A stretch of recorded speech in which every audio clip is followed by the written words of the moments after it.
hello everyone, welcome to our channel. My name is Nisha and today we are going to discuss an Excel practice set as a part of a 20 video series on CPT module. Simple सा set ले रहे हैं आज हम. Order details, we have to calculate the revenue, total revenue and all these things. But काफ़ी important भी है ये from an examination point of view. तो यहाँ पे तो इन्होंने सिर्फ रेवेन्यू और शेयर कैलकुलेट करने बोला है, लेकिन मैं और एक कॉन्सेप्ट आपको वैट का कॉन्सेप्ट बता दूंगी by the end of this video. अगर वैट पूछते हैं तो इफेक्टिव रेवेन्यू, नेट रेवेन्यू कितना आएगा, वो चीज़ें आपको थोड़ी मैं बता दूंगी ताकि आप रेडी रहेंगे.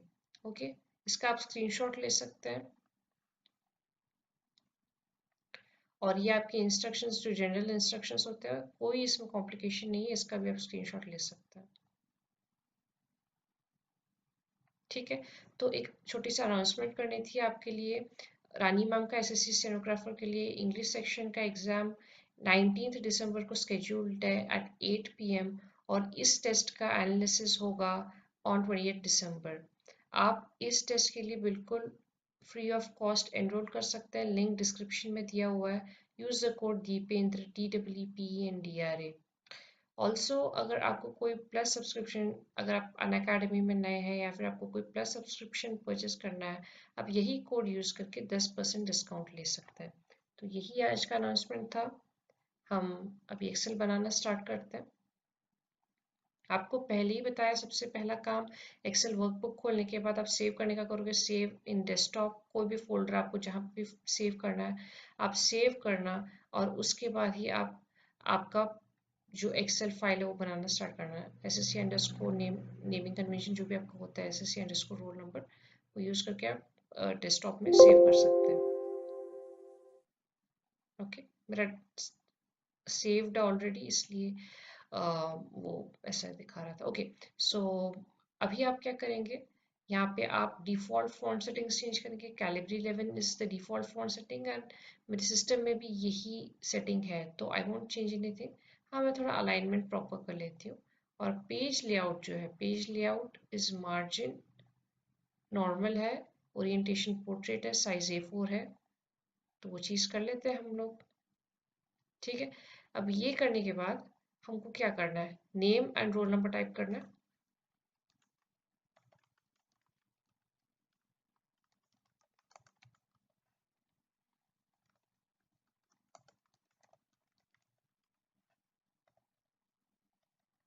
हम्म? अब हमें क्या करना है, अगर आप प्रेफर करोगे आपके स्क्रीनशॉट को, we have to write the heading. Okay, heading लिखना है आपको. तो हेडिंग आपका है ऑर्डर डिटेल्स.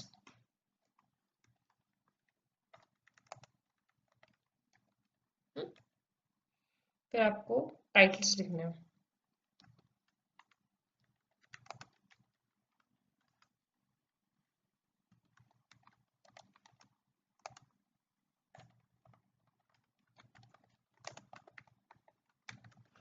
तो मैं थोड़ा इसको फास्ट फॉरवर्ड कर लेती हूँ. ठीक है,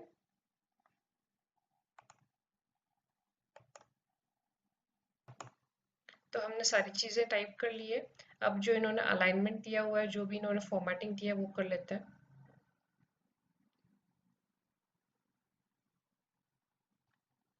सेल्स मर्ज करना है.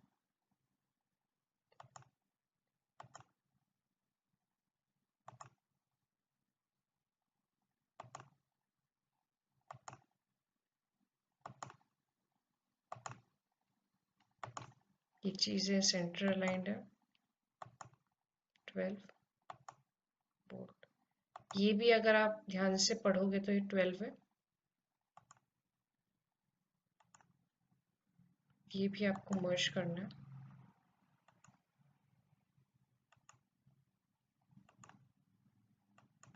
है. ठीक, तो अब हम क्या करेंगे, इसको भी अलाइन कर देते हैं. ठीक है, ये आपका सेंटर अलाइंड है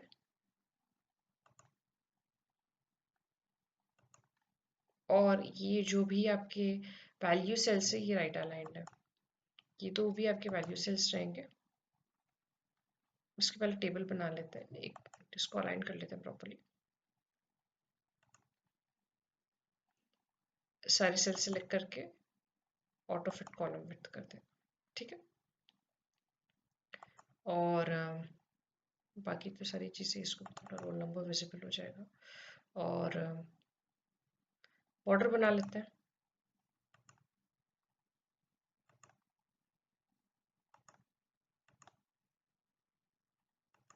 thick thick box border as usual. ये हेडिंग भी थोड़ा इन्होंने इन्होंने थिक बॉर्डर दिया है।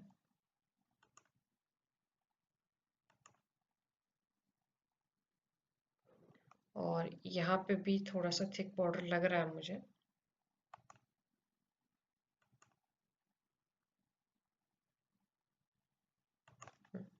Okay, so we are done. ये शेडिंग दे देते हैं।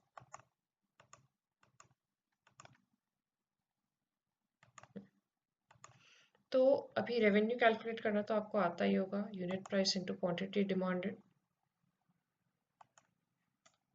और ये फॉर्मूले को बस आपको कॉपी करना है। ये फॉर्मूले को आपको कॉपी करना है। कॉपी कैसे करते हैं, हम आप इसको बस ट्रैक कर देंगे, ठीक है। और यहाँ पे हमें सम निकालना है।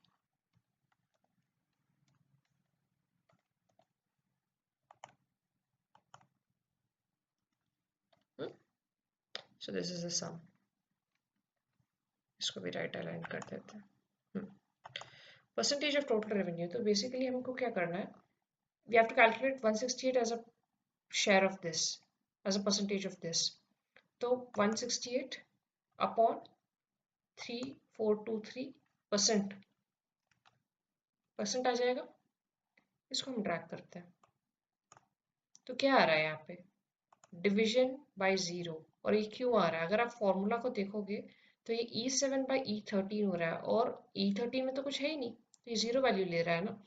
E12 में मेरा वैल्यू है, तो मेरा E6/E12 E7/E13 ड्रैग करने की वजह से हो गया। मुझे E12 को फिक्स करना पड़ेगा, क्योंकि यहाँ पे भी मुझे E7/E12 ही तो चाहिए, E13 थोड़ी चाहिए।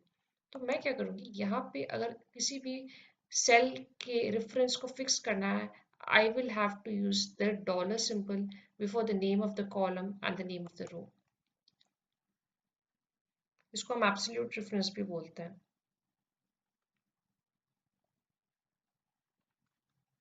एंटर। अब आप ड्रैग करके देखिए, 4.29 E7 E12 फिक्स हो गया वो, ठीक है। तो ये हम फिक्स कर लेंगे।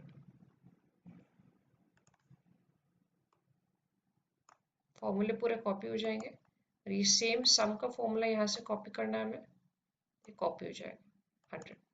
अब एक चीज इन्होंने दी है, अगर आप ध्यान से पढ़ोगे, that I think it's point number 7, you need to keep the answer up to 2 decimals. So we'll do that.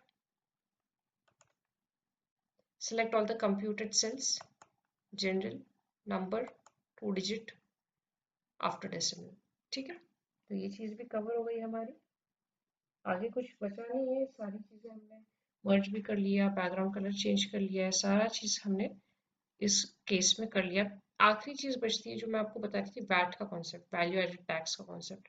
ऐसा हो सकता है उन्होंने वैट दिया हो, ये केस नहीं हो, थोड़ा अलग सा केस हो, रेवेन्यू देके वैट देके आपको नेट रेवेन्यू देने बोला होगा, या फिर कैलकुलेट करना बोला होगा। तो कुछ नहीं करना है, वैट अगर आपको 2% दिया हुआ है,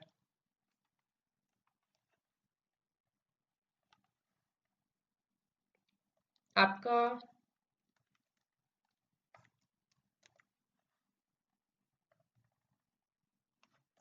10,000 रेवेन्यू है, तो ये तो मुझे देख के ही पता चल रहा है वैट क्या होगा आपका।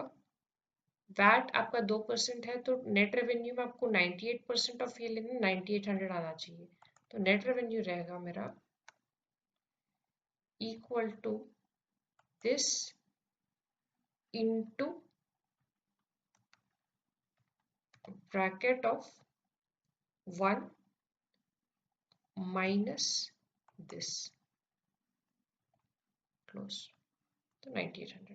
तो ये कॉन्सेप्ट आ सकता है आपको, बस सब्ट्रैक्ट करना है, डिस्काउंट वगैरह निकालने में भी ये यूजफुल होता है। तो और कोई चीज़ आपको बतानी नहीं थी, आप इसको सेव कर लीजिएगा। ओके, ये बिल्कुल हमको जैसे चाहिए था वैसे ही आ गया। और इसको फिर बाद में आप प्रिंट ले सकते हैं, प्रिंट, ये आपका प्रिंट प्रीव्यू रहेगा। तो ऐसा कुछ आपको आपका आउटपुट दिखेगा, ठीक है। तो अगर आपको कुछ रिसाइज करना है, जैसे मुझे ये कॉलम का विड्थ काफ़ी बड़ा लग रहा है, तो आप फिर से जा सकते हैं वहाँ पे, आप रिसाइज कर सकते हैं। थोड़ा सा आपको रिसाइज करना है, आप रिसाइज कर सकते हैं और फिर से सेव कर लेना, और आप यहाँ से प्रिंट प्रीव्यू कर सकते हैं। ठीक है। तो गाइस बस आज के लिए एक बार देख लेते हैं। तो हमें तो यहाँ पे ग्रिड लाइंस प्रिंट नहीं करनी है, तो इतना ही रहेगा आज के लिए। और thank you so much, all the best. आपके एग्ज़ाम्स जो है आ ही रहे हैं, हमारा सीरीज़ ऑलमोस्ट ख़त्म होने को आ गया। All the very best for your upcoming exams. Thank you.